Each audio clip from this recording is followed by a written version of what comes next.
মথির লেখা সুসমাচার অধ্যয়নে আপনাকে স্বাগতম। আজকে আমরা ঈশ্বরের রাজ্য সম্পর্কে মথি আমাদের কি বলতে চান তা পর্যালোচনা করে দেখব। এই লেখা যে শুধুমাত্র যিশুর সময়ের জন্য অনেকেই যেমন ভেবেছিলেন তা কিন্তু নয়, কিন্তু সর্বকালের মানব জাতির জন্য ঠিক এই সুসমাচারই প্রয়োজন। মথির লেখা সুসমাচারে পাঠের মাধ্যমে এই বিষয়টি উপলব্ধি করা গুরুত্বপূর্ণ যে যিশু একটি বিশেষ কাজ সম্পন্নকারী মানুষ ছিলেন। তিনি এমন একজন ব্যক্তি ছিলেন যিনি জানতেন তার প্রকৃত কাজ কি ছিল। তিনি এমন মানুষ ছিলেন যার কাজ সম্পন্ন করার জন্য একটি বিশেষ কৌশলও ছিল। যিশুর কৌশল তার মণ্ডলীকেও অন্তর্ভুক্ত করে। আপনি যদি একজন খ্রিস্টিয়ান হন, তাহলে এর অর্থ হলো যিশুর কৌশল আপনাকেও তার কাজে অন্তর্ভুক্ত করতে হবে। অনেকগুলি গল্প একই থাকা সত্ত্বেও চারটি সুসমাচার লেখক প্রত্যেকেই যিশুর জীবন এবং কাজের ব্যাখ্যা কিভাবে উপস্থাপন করবেন, তা কিভাবে সাজাবেন সে সম্পর্কে নিজ নিজ ভিন্নতায় তুলে ধরেছেন। মথির সুসমাচারের লেখকের অন্যতম প্রধান আকর্ষণ হল স্বর্গরাজ্য। শুধুমাত্র মথি এই কথাটি ব্যবহার করেন এবং তিনি এই বিষয়টি 15টি ভিন্ন ভিন্ন অধ্যায়ে 33 বার উল্লেখ করেছেন। সে কারণেই গুরুত্বপূর্ণ একটা প্রশ্ন প্রাথমিকভাবে জিজ্ঞাসা করতে হয়, মথি বারবার স্বর্গরাজ্য বলার মধ্য দিয়ে কি বোঝাতে চেয়েছেন। প্রথম যে বিষয়টি দেখতে হবে তা হলো মথি যে প্রসঙ্গে স্বর্গরাজ্য শব্দটি ব্যবহার করেছেন, ঠিক একই প্রসঙ্গে মার্ক এবং লুক ঈশ্বরের রাজ্য শব্দটি ব্যবহার করেছেন। মথি যদিও ঈশ্বরের রাজ্য শব্দটি ব্যবহার করেন, কিন্তু তিনি শুধুমাত্র 5 বার ব্যবহার করেন, যেখানে মার্ক 15 বার এবং প্রেরিত পুস্তক অন্তর্ভুক্ত করলে লুক 38 বার এ কথাটি ব্যবহার করেছেন।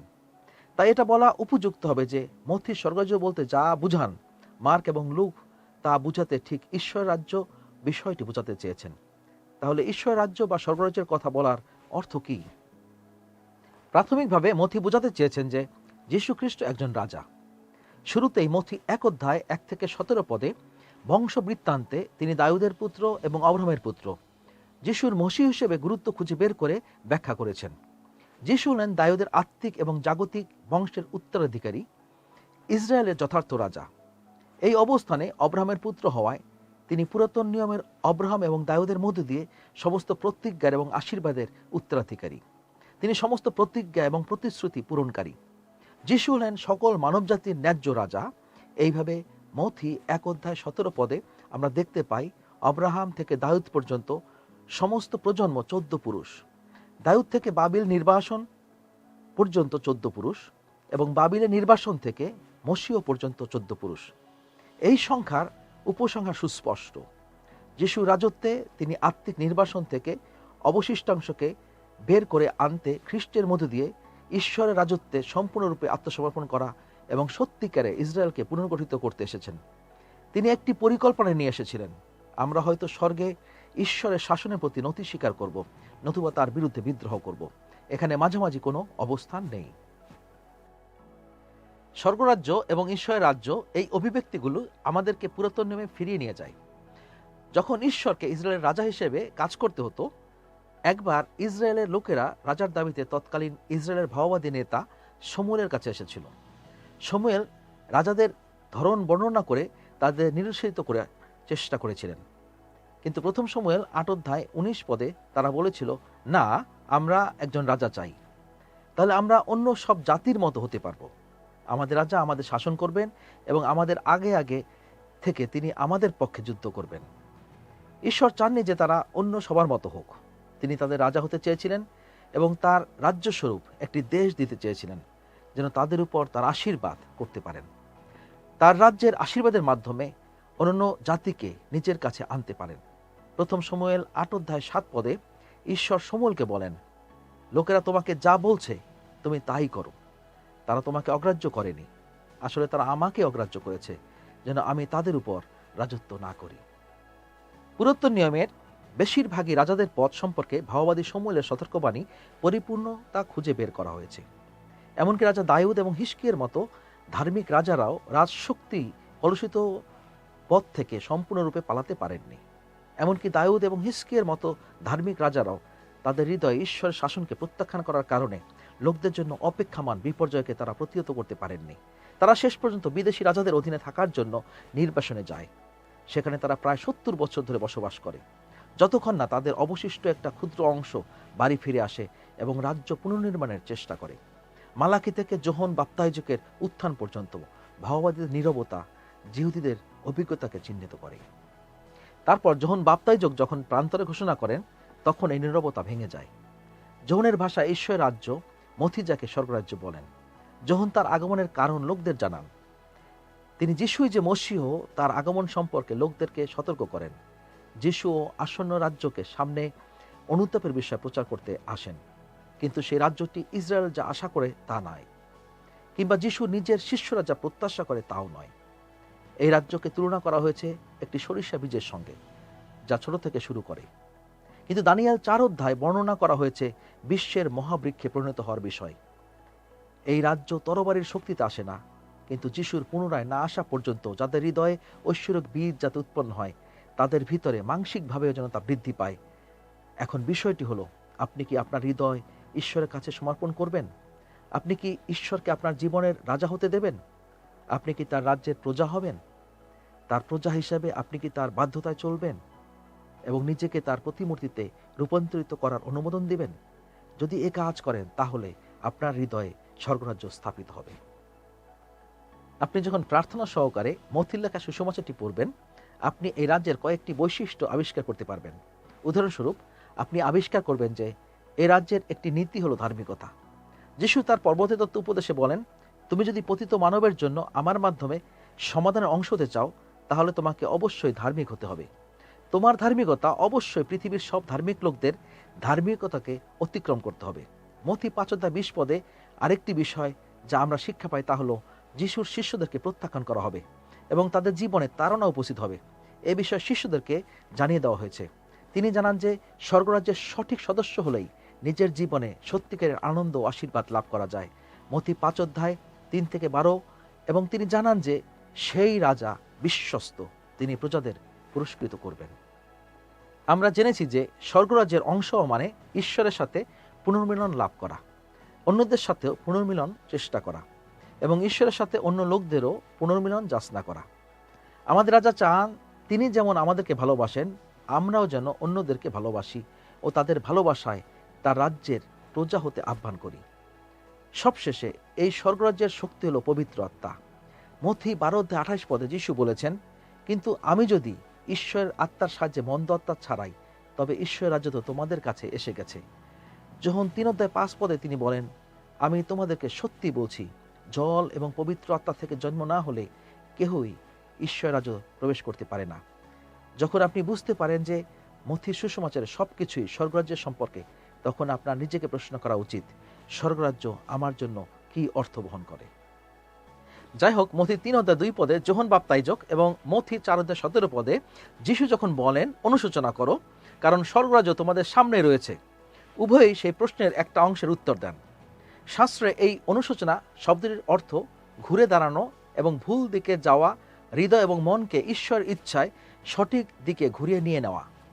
আপনি যখন এই বিষয়টি বুঝতে পারবেন, কে এই রাজা এবং রাজা কি বলতে চাচ্ছেন, আপনি বুঝতে পারবেন যে এই রাজা তার রাজ্যের সম্পর্কে যে আত্মিক মূল্যবোধ বুঝাতে চাচ্ছেন, তা আমাদের বিদ্রোহী মানুষের হৃদয়ের মূল্যবোধ থেকে ভিন্ন ধরনের।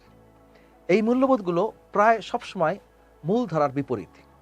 অতএব অনুশোচনার জন্য প্রথম পদক্ষেপ হলো বাস্তবতা সম্পর্কে দোষী সাব্যস্ত হওয়া যে আপনার মূল্যবোধগুলি খ্রিস্টের মূল্যবোধের সাথে খাপ খায় না। একজন রাজার প্রজা হিসেবে তিনি যেমন জীবনযাপন করার কথা বলেন, আপনি কি তেমন জীবনযাপন করেন? এ বিষয়ে বুঝতে পারা আপনার নিজের জীবনে ঈশ্বর ইচ্ছা পূরণের ইচ্ছা পোষণ করতে হবে। অনুশোচনার পরের ধাপ হলো রাজার মূল্যবোধে নিজেকে পরিবর্তিত করে নেওয়া। আপনি যখন মণ্ডলীর এই প্রকৃতি বুঝতে পারবেন, তখন আপনি সত্যিকার অর্থে যীশু খ্রিস্টের মণ্ডলীর অংশ হবেন এবং শুধুমাত্র স্থানীয় মণ্ডলীর সাথে যে সহযোগিতা করা তা নয়, বুঝতে পারবেন, অর্থাৎ আপনি স্বর্গরাজ্যের একটা অংশ, স্বর্গীয় নীতিতে পৃথিবীতে ঈশ্বরের শাসনের দৃশ্যমান ব্যক্তিতে বিবেচিত হবেন। এতে আপনার নিজের জীবন যাপনের পদ্ধতি নির্ধারণ করার অধিকারও হারাতে হবে। এমনকি এতে করে আপনার জীবনের মূল্য দিতে হতে পারে, কারণ আপনি জগতের রাজ্যের নয়, কিন্তু ঈশ্বরের রাজ্যের নাগরিক হিসেবে জীবনযাপন করার প্রতিশ্রুতি নিয়েছেন। রাজ্যের নাগরিকদের তৃতীয় যে বিষয়টি জানতে হবে তা হলো এগিয়ে চলা। যিশু রাজার রাজা হিসেবে স্বর্গে আরোহণের আগে তার শিষ্যদের শেষ যে কথাটি বলেছিলেন, আমার জন্য পৃথিবীর প্রান্ত পর্যন্ত যাও এবং আমার সম্পর্কে তাদেরকে বলো। সমস্ত খ্রিস্টিয়ানদেরকে তাদের রাজার দ্বারা এই আদেশ দেওয়া হয়েছে যেন তারা অন্যদের শিষ্য করতে যায়। আপনি কি আপনার রাজার আদেশটি পালন করছেন? আপনি কি আপনার রাজা যে বিষয়গুলোতে আকাঙ্ক্ষী সেই বিষয়গুলিতেও আকাঙ্ক্ষী? আপনার রাজা যে বিষয়গুলিতে আনন্দ খুঁজে পান আপনি কি তাতে আনন্দ পান? যদি তাই হয় তাহলে আপনি প্রতিদিন রাজার একজন দূত হিসেবে তার কাজ করে যাবেন। এখন মথির লেখা সুসমাচারের বিষয়বস্তুর দিকে আমাদের মনোযোগ দেওয়া যাক। আমরা ইতিমধ্যে লক্ষ্য করেছি যে মথির লেখা সুসমাচারটি যীশু খ্রিস্টের বংশবৃত্তান্ত দিয়ে শুরু হয়ে অব্রাহাম থেকে দাউদ পর্যন্ত তার রাজত্বের অধিকারকে নির্বাসন থেকে বের করে এনে একটি গৌরবময় রাজ্যের পুনরুদ্ধারের জন্য মসিহের প্রত্যাশাকে চিহ্নিত করেছে। পুরাতন নিয়মের ভাববাণীগুলোর প্রতিশ্রুতির উপর ভিত্তি করে করা হয়েছিল। তাদের রাজা নির্দিষ্ট কোনো একটি বংশ থেকে আসবেন এবং তিনি এসে সঠিক কাজগুলি করবে। যিশু তাই করেছেন। মথির সাথে তুলনা করলে লুকের বংশ তালিকায় আদম গিয়ে শেষ হয়। লুকের লেখার একটি ভিন্ন উদ্দেশ্য রয়েছে। লুক দেখান যে যিশু আদমের বংশধর ছিলেন এবং যিশু দ্বিতীয় আদম হিসেবে আদিপুস্তক 3:15 পদের পরিপূর্ণতায় সাপের মাথা চূর্ণ করতে নারীর বংশে সমস্ত মানবিক গুণাবলী দিয়ে নিজেকে প্রকাশ করতে আসেন। কিন্তু মথি মূলত জিহুদীদের কাছে তাদের প্রতিশ্রুত রাজা হিসেবে যিশুকে প্রতিষ্ঠিত করতে লিখেছিলেন। মার্ক এবং যোহন উভয়ই তাদের নিজস্ব উদ্দেশ্যের কারণে যীশু খ্রিস্টের জন্ম বিষয়টিকে তাদের লেখায় উপেক্ষা করেন। কিন্তু বংশবৃত্তান্তের পরে মথি যিশুর কুমারীর গর্ভে জন্মের বিষয়টি উপস্থাপন করেন। এটি একটি মহান অলৌকিক ঘটনা। যীশু খ্রিস্টের জন্মের সর্বশ্রেষ্ঠ অলৌকিক ঘটনা হলো ঈশ্বর মানুষ হয়ে এলেন, স্বয়ং ঈশ্বর মানব রূপে জন্ম নিলেন। এমন আশ্চর্যজনক যে কেউ কেউ যারা যিশুর ঈশ্বরত্বকে স্বীকার করে কিন্তু কুমারীর গর্ভে জন্মের বিষয়টি তাদের বিশ্বাসে নড়বড় রয়েছে। এটা অনেকটা একটি উটকে গিলে ফেললেও উটের একটা চুল দম আটকে যাবার মতো বিষয়। ভাববাণী করা যিশুর নামগুলি যেগুলি মানব রূপে জন্মগ্রহণ দ্বারা বাস্তবিত হয়েছে সেগুলো খুবই গুরুত্বপূর্ণ। যিশু মানে ত্রাণকর্তা, কিন্তু তাকে ইম্মানুয়েলও বলা হয়, যার অর্থ আমাদের সঙ্গে ঈশ্বর। যিশু আমাদের রক্ষা করার জন্য এ জগতে আমাদের মাঝে ঈশ্বর রূপে আসেন। এ সময় আমরা যিশুর জন্মের কথা বিবেচনা করে একটি ধ্যানমূলক আবেদন দিয়ে আমাদের আলোচনা শেষ করতে চাই। মথির দেওয়া যিশুর জন্মের বিবরণে 3 ধরনের লোকের বিষয় বর্ণনা করা হয়েছে, যেগুলো বিশেষ আকর্ষণের বিষয়। প্রথমত, মথি আমাদেরকে এই চমৎকার বিষয় জানান, তা হলো পণ্ডিতেরা যারা যিশুর খোঁজে আসেন তাদের সাথে পরিচয় করিয়ে দেন। স্বর্গীয় বাহিনী তাদের বলে যে পুরাতন নিয়মের প্রতিশ্রুত রাজা জন্ম হয়েছে এবং তারা যেন তাদের সেই রাজাকে উপহার দিয়ে সম্মান জানায় এবং তাদেরকে তার আসন্ন শাসনও উদযাপন করতে আসতে হবে। এই গল্পে দ্বিতীয় যে ধরনের ব্যক্তিকে আপনি দেখতে পান তারা হলেন ধার্মিক ব্যক্তি। পণ্ডিতগণ যখন হেরোদকে জানান যে পুরাতন ইসরায়েল প্রদেশে কোথাও একজন রাজা জন্মগ্রহণ করেছেন, তখন হেরোদ বাইবেলের পণ্ডিতদের কাছ থেকে এ বিষয় জানতে জিহুদীদের ধর্মীয় নেতাদের ব্যাখ্যা নিয়ে পরামর্শ করেন। তারা সেই রাজার জন্মের স্থানটিকে বেথলেহেম হিসেবে চিহ্নিত করেন। পণ্ডিতরা তার আরাধনা করতে ও তাকে দেখতে যায়, কিন্তু ধর্মীয় গুরু ও যাজকেরা কিন্তু তাকে দেখতে ও সম্মান জানাতে যায় না।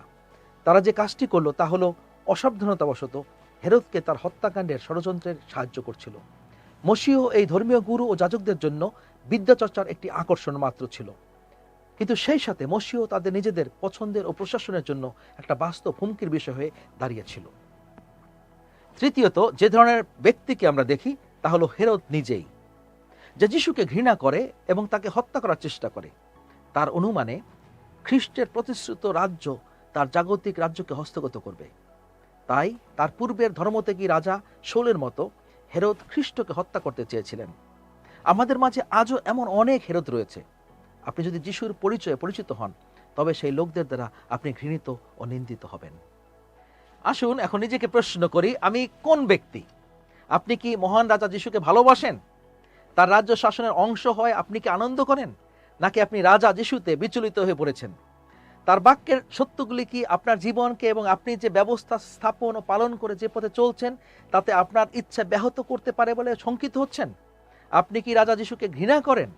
কারণ আপনি আসলে আপনার নিজের জীবনের রাজা হতে চান এবং যিশুর কর্তৃত্ব আপনার নিজের ইচ্ছা স্বাধীনতায় চলার বিপক্ষের হুমকি মুখে ফেলে দেয়। মথিতে স্বর্গরাজ্যের এই মূল সুরটি বিবেচনা করার সময় আমাদের সকলের সামনে এটাই প্রশ্ন, আমরা হয় যিশুকে রাজা হিসেবে চিনতে ও গ্রহণ করতে পারি এবং আনন্দের সাথে তার সাথে কাজে প্রতিশ্রুতিবদ্ধ হতে পারি, অথবা আমরা যিশুকে রাজা হিসেবে প্রত্যাখ্যান করতে পারি এবং নিজেদেরকে তার বিরুদ্ধে রাখতে পারি। আমার অনুরোধ, প্রভু যিশুর কাছে নিজের হাঁটু পাতুন, তার কাছে নিজেকে সঁপে দিন। এতে যদি আপনার জীবনের মূল্য হিসেবে দিতে হয় তবে তা করুন।